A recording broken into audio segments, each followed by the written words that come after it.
nascido em Juiz de Fora, 15 de janeiro de 1936. Meu pai, Raimundo Paulo Argrives, era industrial, e minha mãe, Maria Ferreira Argrives, era do lar. Eu fiz todos os meus estudos em Juiz de Fora, estudos básicos, né? De primário, ginásio e científico.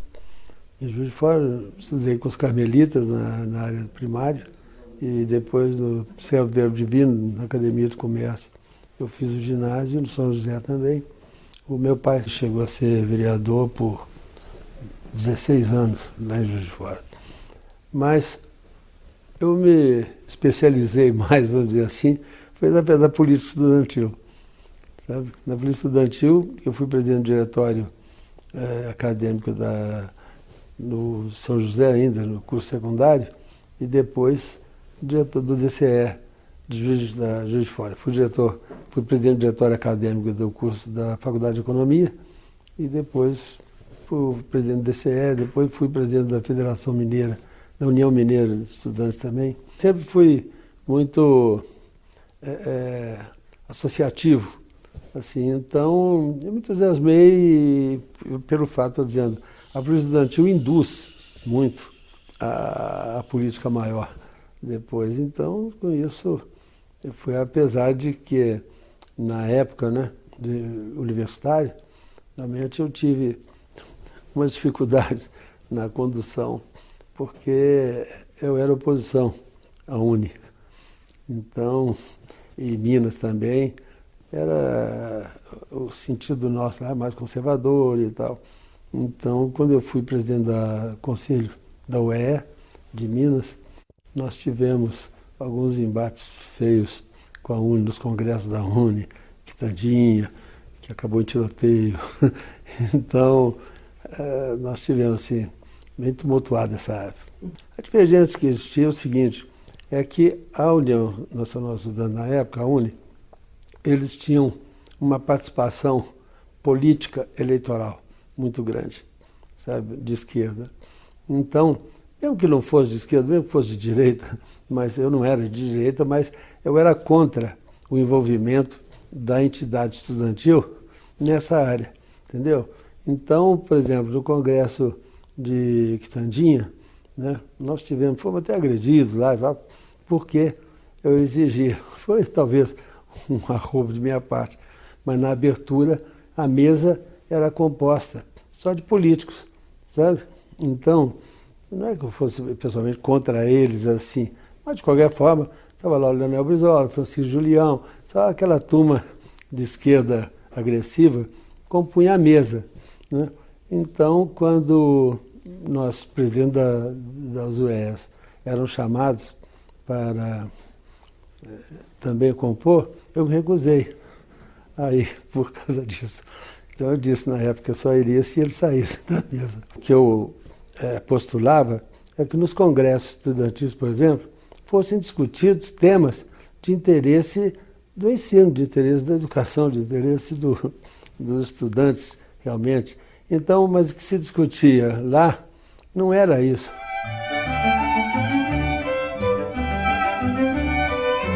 Eu sempre me interessei muito pelo direito. E eu comecei a fazer o vestibular de direito e não pude terminar porque eu tive uma febre tifoide. E aí perdi o vestibular. E o único vestibular que tinha segunda chamada lá em Juiz de Fora era o de economia.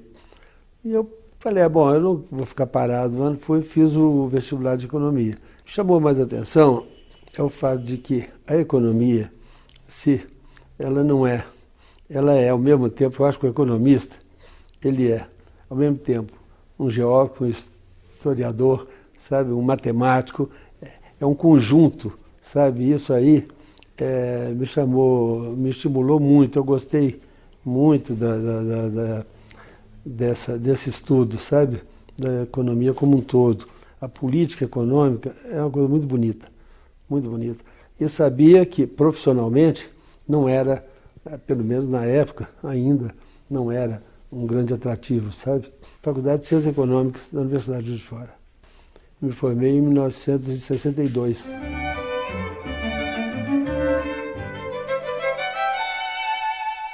ingressei no Exército em 55, até 62. Eu entrei convocado para servir.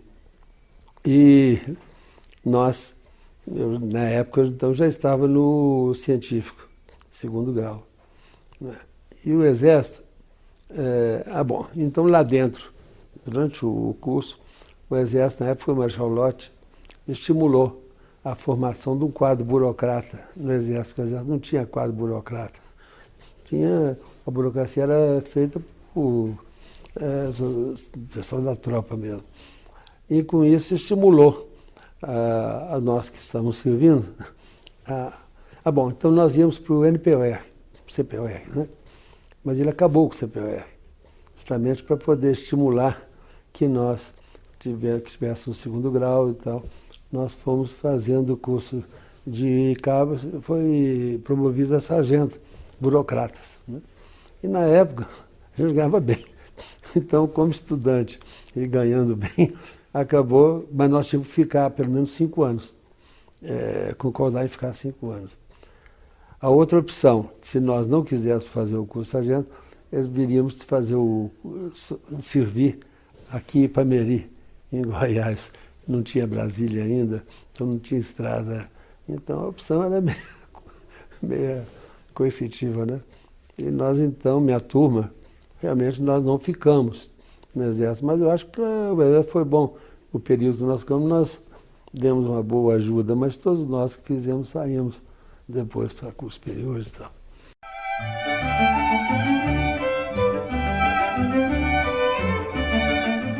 Eu cheguei, primeiro chefe que eu tive foi o Fernando Ferrari, deputado Fernando Ferrari. Era auxiliar legislativo, que se chamava, que depois foi mudando muito. Mas se fazia, dava justamente a parte de o respaldo, né, administrativo, né, porque o político é dele. Né? Quando eu cheguei, foi justamente quando terminou a experiência do parlamentarismo. Né? Então, dentro do presidencialismo, né, eu senti o seguinte, a gente via que as coisas não iam dar muito certo. Primeiro porque o João Goulart, ele assumiu com uma forte pressão militar contra. Né? E havia uma pressão populista favorável a ele. Havia uma luta em manter a hegemonia, para manter a maioria no Congresso. Então, por exemplo, num dia, estava lá, era PTB e PSD disputando. A UDN ficava à parte, só jogando lenha da fogueira. Mas a disputa pelo comando da casa era PTB e PSD. Eu me lembro que eu estava aqui em Brasília, as opções de gastronomia eram muito poucas. E eu estava numa cantina, que chamava Cantina Capri, aqui em Brasília. Eu estava lá quando veio, não tinha mesa mais ocupada, e chegou o deputado Costa Cavalcante, que era general. E ele chegou e me viu, falou, vou sentar com você aí. E eu, na época, isso foi dia 22, por exemplo, de março, por aí. Eu falei para ele, general, como é que vai ficar esse negócio aí? Uma bagunça danada. Aí ele falou, espere, você não pede por esperar. Eu saí dali com aquele negócio na cabeça.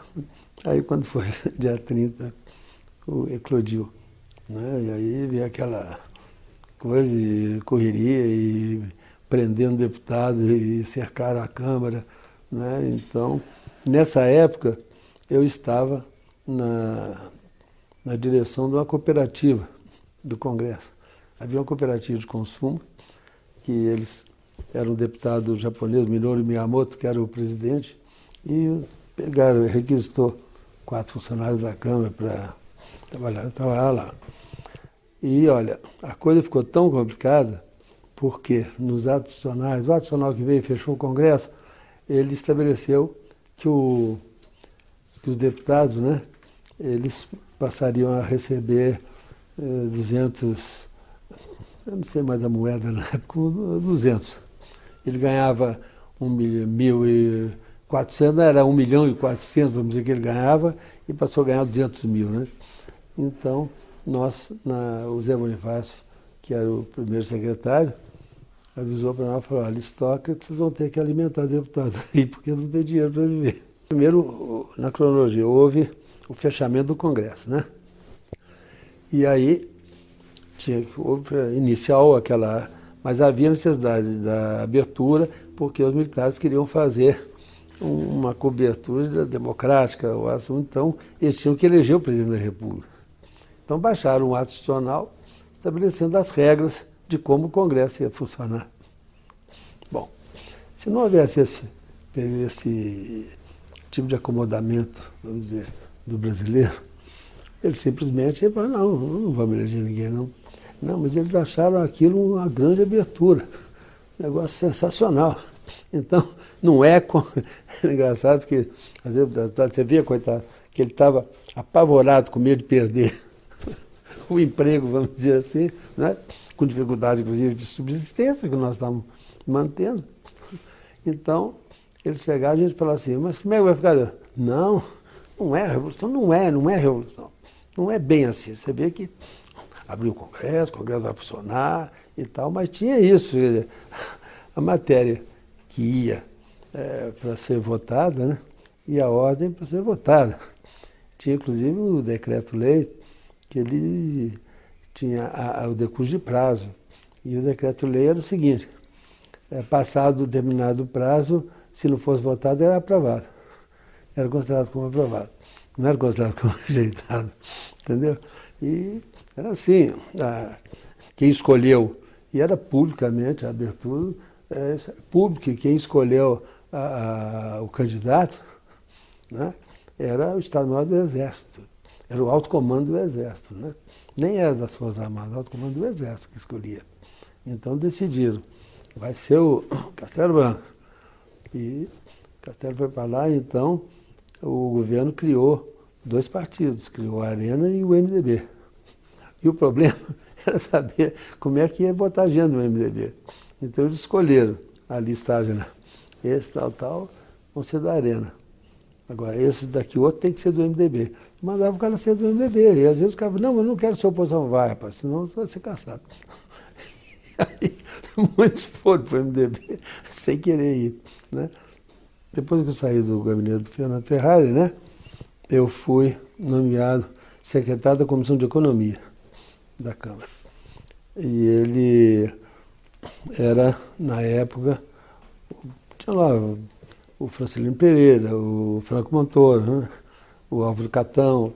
Então era um time, o César Prieto, um time de economia muito forte em matéria de economia. Eu gostei muito dessa função.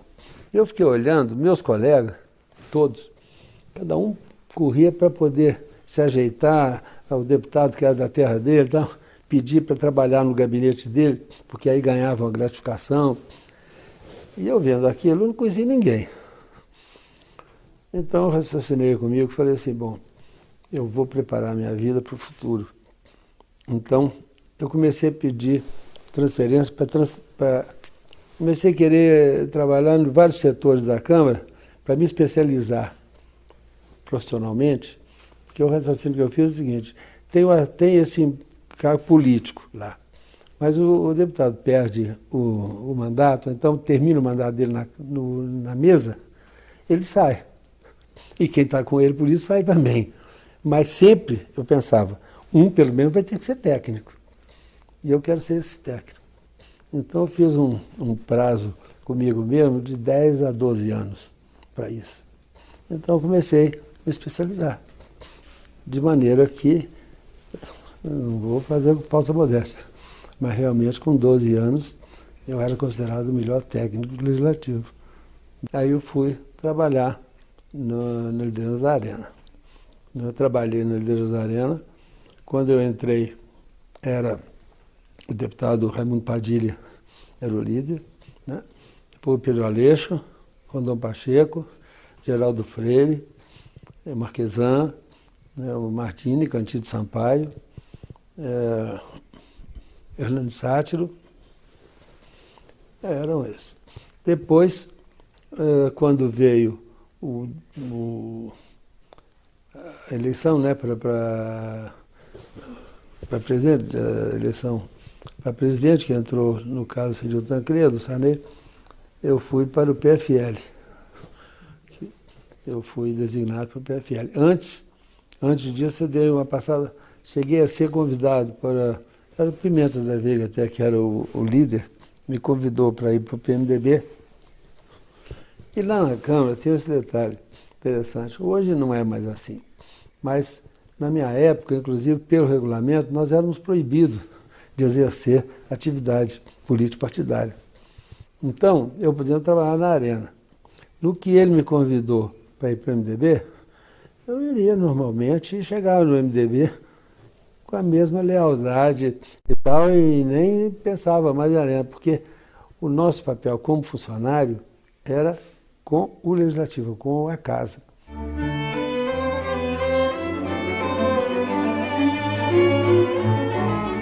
Não houve, dentro do Congresso, nenhuma articulação para o Tancredo. Houve articulação fora do Congresso, porque o Figueiredo, né, praticamente apoiou a eleição do Tancredo, né, porque ele tinha horror ao Maluf. Não é segredo que, na época, a oposição estava crescendo muito. Você vê que o MDB, em 74, né, fez 16 senadores, né? Inclusive o Itamar fez parte desse grupo de 16 senadores. O Itamar, inclusive, se eu permite um parênteses, sabe que ele era prefeito, né, pela segunda vez de Juiz de Fora. Eu me lembro que ele me ligou meia-noite, era 11 e pouco, que a minha ligação com ele é que meu pai era líder do Itamar na Câmara, lá em Juiz de Fora, como prefeito. E o Itamar me ligou e falou, olha, eu estou pensando em daqui a meia hora em renunciar para ser candidato a senador. O que você acha? Eu falei, Itamar, é difícil achar, porque eu vou falar uma coisa dessa, né? O Tancredo não quis ser. O Renato Zeredo não quis ser. Ele me falando, olha, o Simão da Cunha, todos aqueles, vamos dizer, aqueles cobras do PSD, ninguém tem coragem de entrar. Aí eu falei, você está com coragem? Ele falou, olha, conversei com o Franco Montoro, e o Franco Montoro me chamou em São Paulo e disse a mim o seguinte, Tamar, entra. Porque todo mundo, é interessante essa passagem, falou, todo mundo está olhando, é como se fosse no mar, todo mundo olhando na superfície, ninguém está aprofundando e vê lá embaixo como é que está a coisa. Entra que você vai ser eleito. Vai dar mais, então, entra que vai ser eleito. Ele falou, vamos ver. E renunciou e eles ganharam e tal. Então, você vê, a oposição era muito grande. Então, havia um medo muito grande também de que, com esse crescimento da oposição, né, houvesse uma reação dos militares e não querer deixar a abertura se consolidar. Pedro morre, o Sarney assume naquela condição que foi, ali meio tumulto, podia ou não podia, era o certo ou não era, mas o fato é que o Figueiredo não passou a faixa para o Sarney. É uma prova disso que eu estou te falando, que ele ia passar a faixa para o Tancredo e não quis passar a faixa para o presidente Sarney. Saiu pelos fundos e foi embora. Deixou lá a faixa com o chefe cerimonial.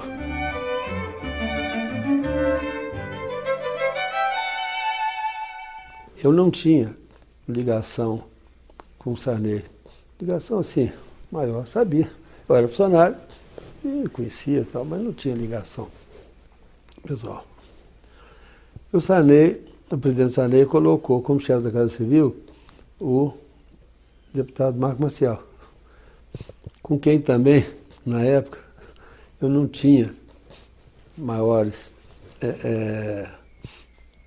intimidade, maior relação, até mesmo porque nós tínhamos tido antes, eu nem me lembrava muito disso, na Polícia Estudantil, tinha só que ele era na época de Pernambuco, e depois, mais tarde, foi que ele me contou, só que eu nem me lembrava disso mais.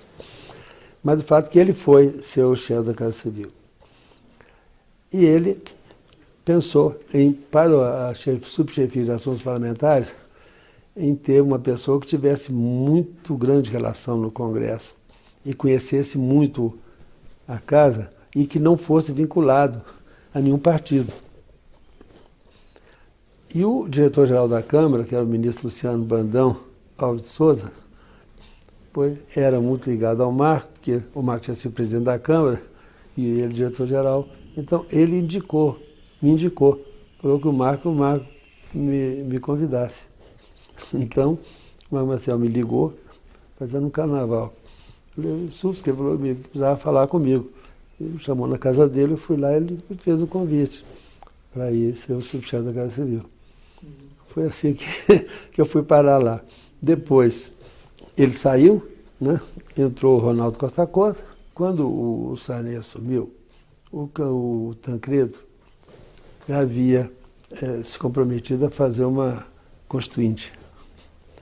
E que era uma coisa que não podia, porque não havia quebra do sistema jurídico, não havia, como é que ia fazer uma constituinte? Então o que houve foi realmente um emendão, né? E como nesse emendão, vamos dizer assim, o que aconteceu? Os antigos parlamentares, que a gente chamava, não é que fossem profissionais, eram, mas não no sentido assim, de pureza ou impureza, sabe? Mas esses antigos que tinham apoio de empresariado, tinha apoio dos grupos, enfim, eles não vieram mais eleitos.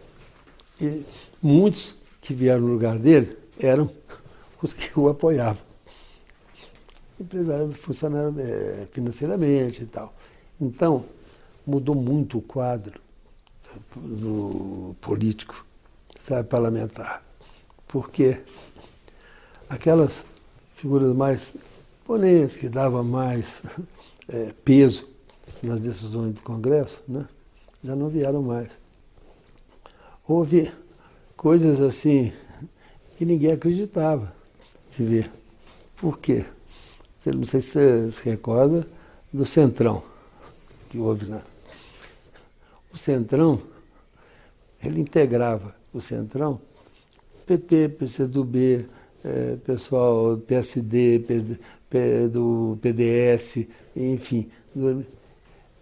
Era uma mistura ali para aprovação de matérias de interesses dos grupos. O presidente Ulisses Guimarães, ele criou, dentro do processo da Constituição, ele bolou uma comissão de sistematização. O que era isso? Ele simplesmente acabava com a votação na comissão. Por quê? Porque tinha as comissões temáticas. Mas no final, tudo da tematização tinha que ir para a sistematização, que decidia por um texto. E ele colocou que esse texto ia para o plenário e para ser alterado esse texto, entendeu? Você tinha que, para rejeitar alguma parte desse texto, você tinha que ter a maioria, não é a maioria absoluta, era mais. Quando o grupo viu aquilo e viu que a coisa já estava vindo decidida por lá, eles iriam pôr dessa forma, o Guilherme Afif Domingos, que era deputado, muito influente, muito articulado, e mais o Roberto Cardoso Alves. E principalmente eram eles. Eles que fizeram um grande movimento lá no Congresso, mostrando. Então chegava para o pessoal do PT, PCdoB, olha, essa parte trabalhista ali, ele está fazendo para os empresários. O Afif me chamou e o Robertão para que eu arranjasse uma saída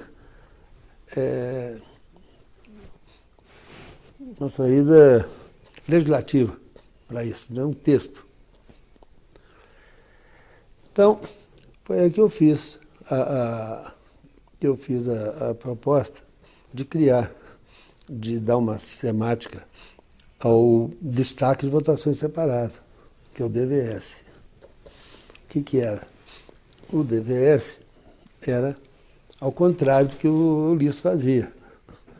No DVS, eu botava o seguinte: o texto entrava em votação, menos aquilo que tinha sido requerido para ficar de fora. Para aquilo entrar, tinha que ter maioria. Então, ficou estabelecido o seguinte: botei lá, fiz uma conta. Quanto é que nós temos? Nós temos 320. Então, ficou lá. Texto que é requerido por 320 é automaticamente concedido.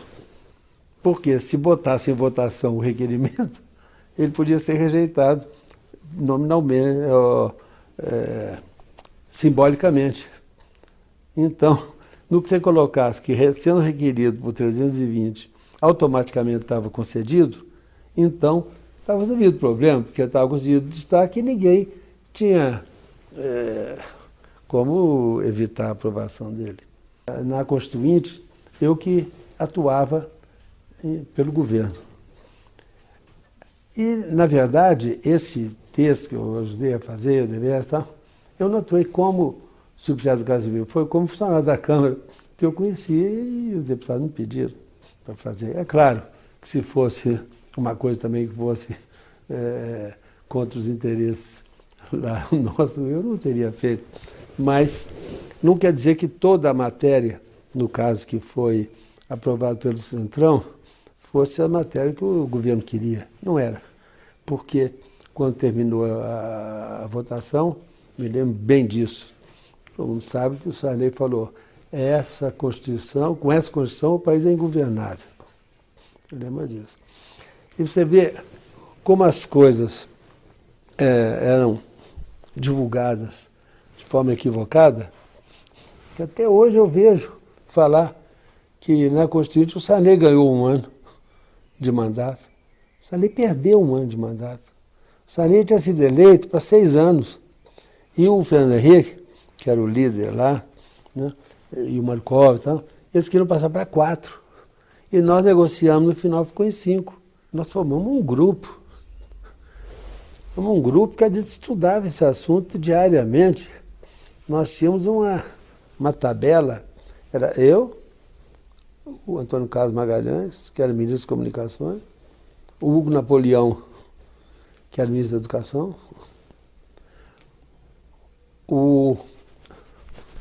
lá do Paraná, Borges da Silveira, que é ministro da Saúde, e o Carlos Santana, que era o líder. Nós fazíamos estudos diários sobre, que a gente fazia assim, botava, deputado fulano tal, a favor.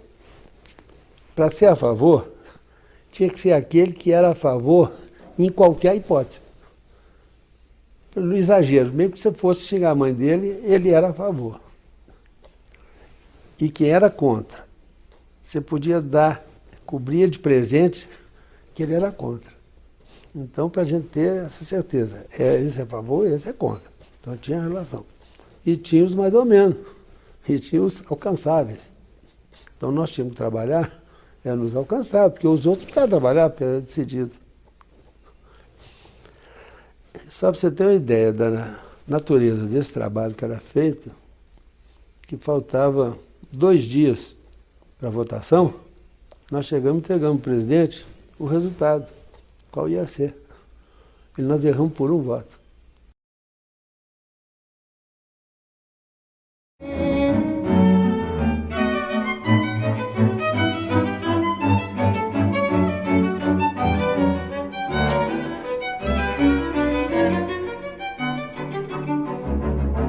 Eu, pessoalmente, Eu gostava do Collor, sabe?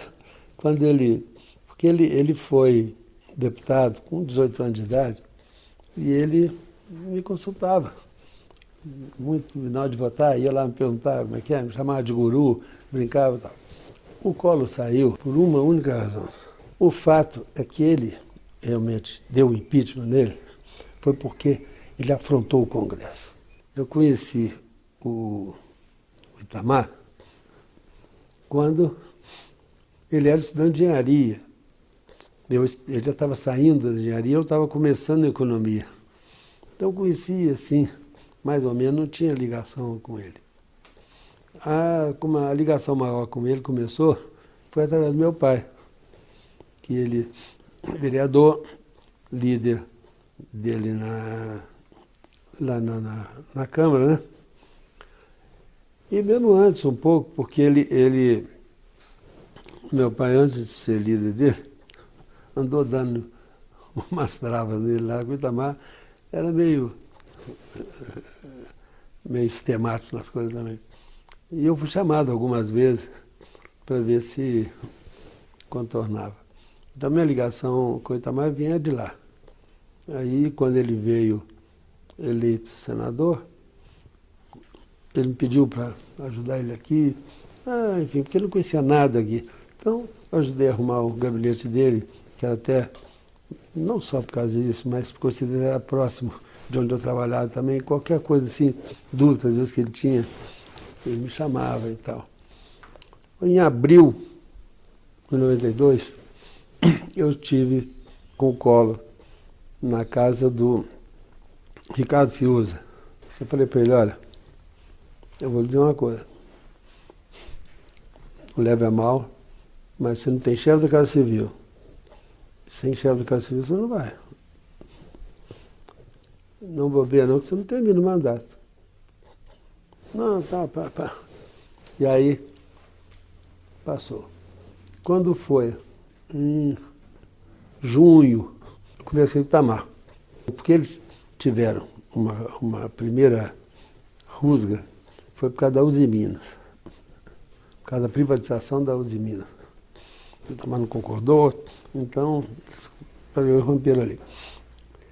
E quando o Collor viajava, o Itamar assumia, o Itamar de pronto queria demitir o pessoal do Collor e nomear os dele e tal. E eu falei com ele, Itamar, não é assim, não faça isso. Eu falei, Itamar, você vai assumir. Não vou. Eu falei, você vai assumir. O Collor não vai segurar essa barra. A CPI não era contra o Collor. A CPI era contra o PC Faria.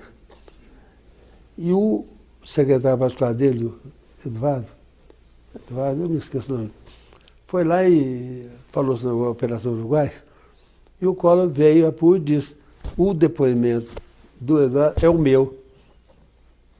Estavam lá na Câmara, nós estávamos assistindo na televisão. Eu, o Ibsen Pinheiro e o Fiuza. O Collor acabou de cair.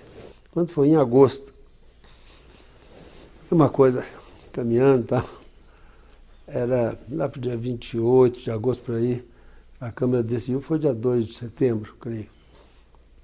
Eu falei, mas você tem ministro? Tem ministério? Não vou assumir, não é assim. Mas você tem ministério? Você não tem, não. Trata de pensar que você vai ter que assumir. Aí, não. Quando foi na véspera, então já a Câmara anunciando que ia ter a votação dia 2 e que ia terminar, foi que ele, então, resolveu falar, bom, então não vamos fazer.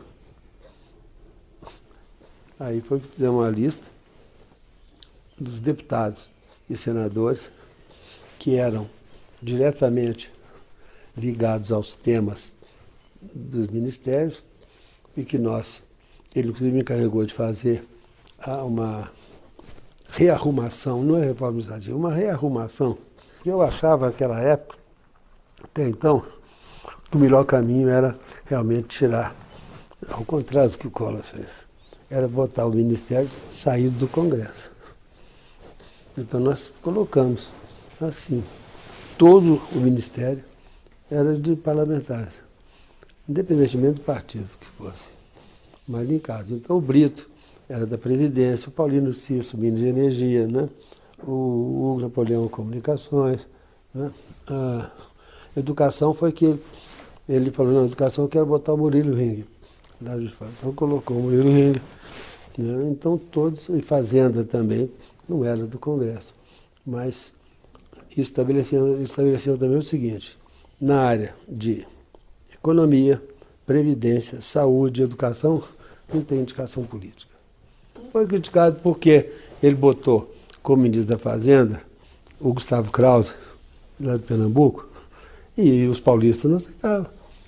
Então, enfiaram a mão pela Veja e tal, Ministério Pífio, República Pão de Queijo e tal, mas isso aí, do jeito que veio, passou, não deu confiança para isso, não. Primeiro, interinamente, porque faltava o Senado consolidar, né? E isso só se deu em dezembro, né? Eu acho, no Senado. Acho que foi dezembro. Então, mas, mesmo assim, o Ministério ficou. Ele alterou, foi o Krause que ele substituiu, né? Mas ele fez o seguinte, a primeira ação dele como presidente, ele reuniu no Alvorada todos os presidentes de partido. Todos os presidentes de partido. Reuniu e disse o seguinte, olha, eu assumi por força, ele costumava falar, força da Constituição porque Deus quis. Mas eu quero saber se os senhores estão dispostos a me dar um apoio à governabilidade. Não é apoio às minhas ações, porque isso aí eu vou tratar no legislativo com os líderes. Aqui é o presidente do partido. Se vocês estão dispostos a apoiar a governabilidade, tudo bem, senão eu vou renunciar. E convoco eleições. E todos, indistintamente, apoiaram que apoiaria a governabilidade. Então, em seguida, convocamos líderes, aí sim, os líderes aliados. Por quê? Na governabilidade eram todos, mas de apoio. No Congresso, só os líderes aliados. Sim, a primeira questão a ser combatida era a economia, porque a inflação estava 80%, um negócio louco, né? Então, uma era essa, e a outra era a estabilidade política, porque naquele momento, qualquer respaldo, né, tinha gente que chegou lá propondo a ele fechar o Congresso. Era engraçado, as pessoas chegavam às vezes um deputado e falava assim, ó, ele queria nomear praticamente o governo inteiro, né? E falava, eu ajudei a derrubar o Collor. Eu não pedi, pô. E depois eu consegui convencer aos deputados, de um modo geral, os aliados, né, que o partido, como partido, não ganha nada em nomear o Manuel, não ganha nada com isso. E nem como ministro. Nem como ministro. É um lido engano achar, não, esse ministério tem que ser do partido tal, né? Beleza? Tá bom, você faz. O partido não ganha nada com isso, não. A não ser se o sujeito está pensando em botar o cara lá para o cara roubar e dar o dinheiro para o partido. Aí é outra coisa, mas isso não entra na cogitação, né? Pelo menos nós não tivemos nenhum tipo, nada nesse tipo.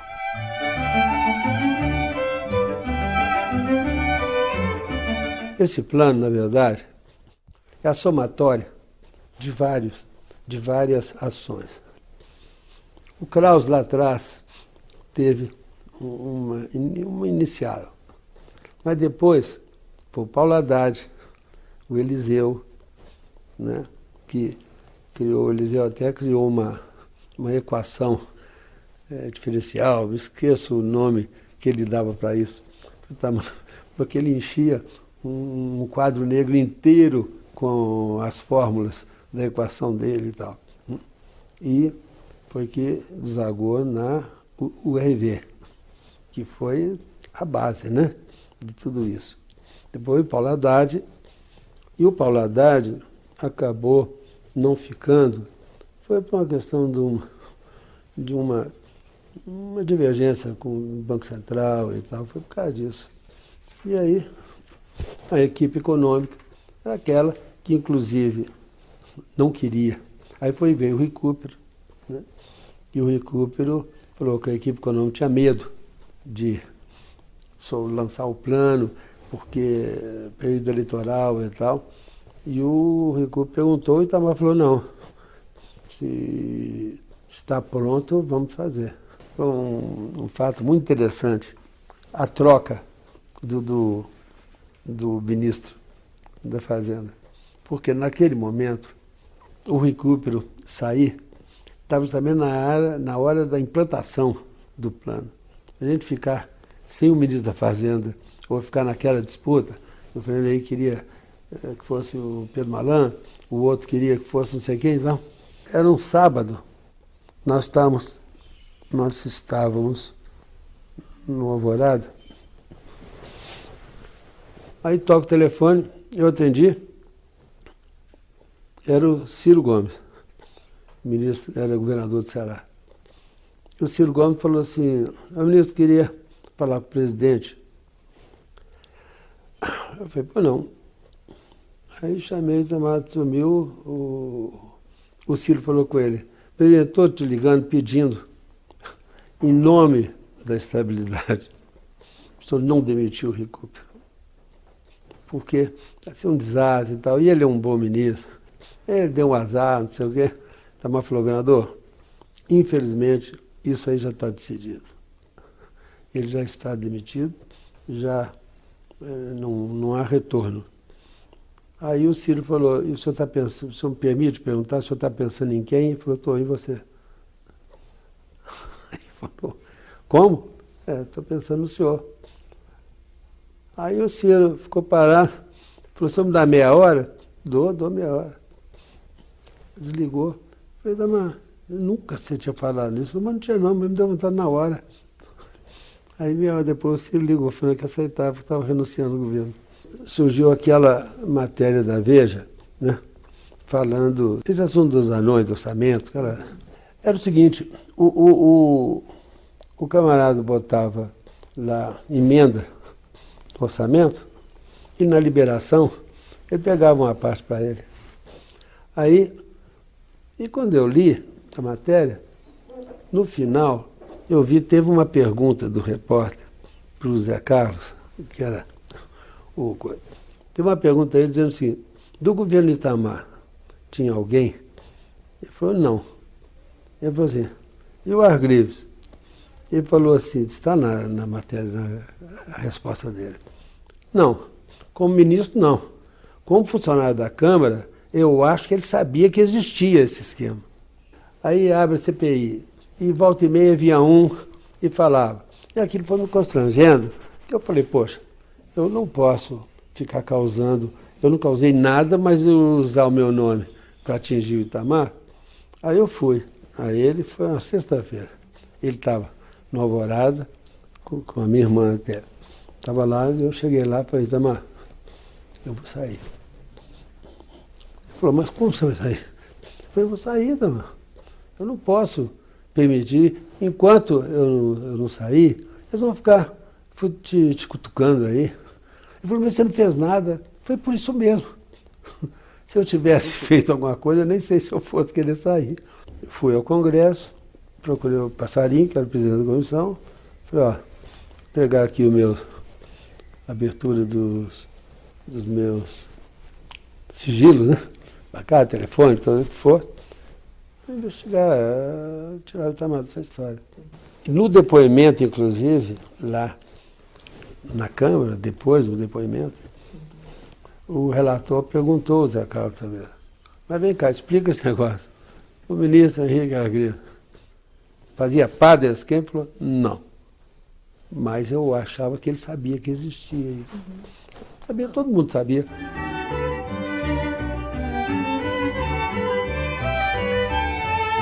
Quando ia assumir o Fernando Henrique, ia assumir, eu disse a ele, não, ele me chamou, falou, e você? Como é que você quer ficar? Eu falei, não, eu não tenho nenhum interesse em permanecer em cargo nenhum, não. Não, mas te devo muito, eu gostaria que você ficasse e tal. Comigo mesmo, eu pensei, bom, deve, mas não vai me pagar nunca. Não é assim, não.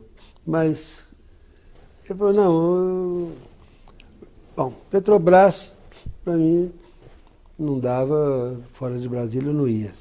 Eu moro aqui, não queria sair daqui. Bom, aí inventaram o Caixa Econômica no Brasil. Eu achava, acho realmente, sabe? Não certo. Por exemplo, esse diretor de banco, eu não entendo nada disso, não gostei. E foi inventado o Correio, eu aceitei, ainda que fosse por uma questão mais temporária, que fosse, porque o Itamar mesmo que dizia, não, eu fico perdendo um tempo para não ficar parecendo que a gente não quer ajudar. Eu sou contra a nomeação de pessoas estranhas ao quadro em determinados órgãos, sabe?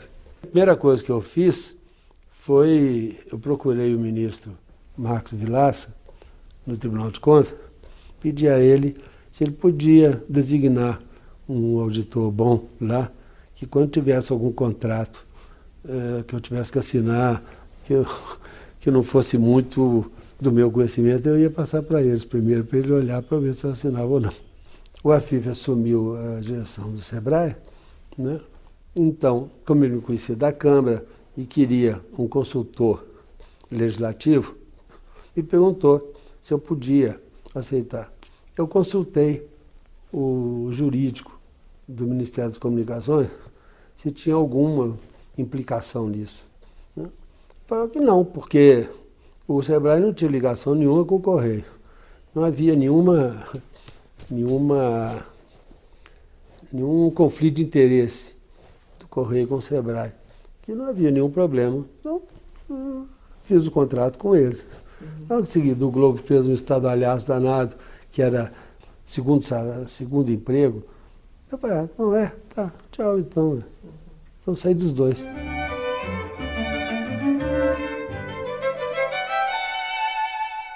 Ele, quando aventou a hipótese de candidatar, eu fui contra. Falei com ele, inclusive, que achava melhor. Eu achava melhor dar uma consultada antes. Tive com o Iris Rezende, que é ministro da Justiça e tal. O Iris mostrou as dificuldades e tal. Depois eu vi que o governo Fernando Henrique era candidato à reeleição, né? E ia trabalhar nesse sentido. Então eu falei com ele, não entra nisso, não vai dar certo. Mas aí, resolveram. Ele foi. Na verdade, a convenção não chegou a votar o nome dele. A convenção foi o seguinte, decidir se o MDB teria ou não candidato, ou se ia apoiar a reeleição. E aí foi. E como depois ele sentiu mais, ele sempre falava isso, foi que depois que houve o resultado da convenção, né, a cúpula do PMDB foi para a Alvorada, e lá tirar uma fotografia na varanda, lá na frente, né, com a champanhe e tal, Fernando Henrique, assim. Ele sentiu aquilo como uma agressão a ele.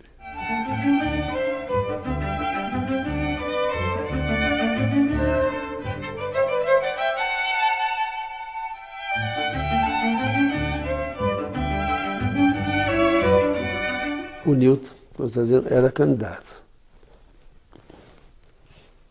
Mas mesmo assim, jogamos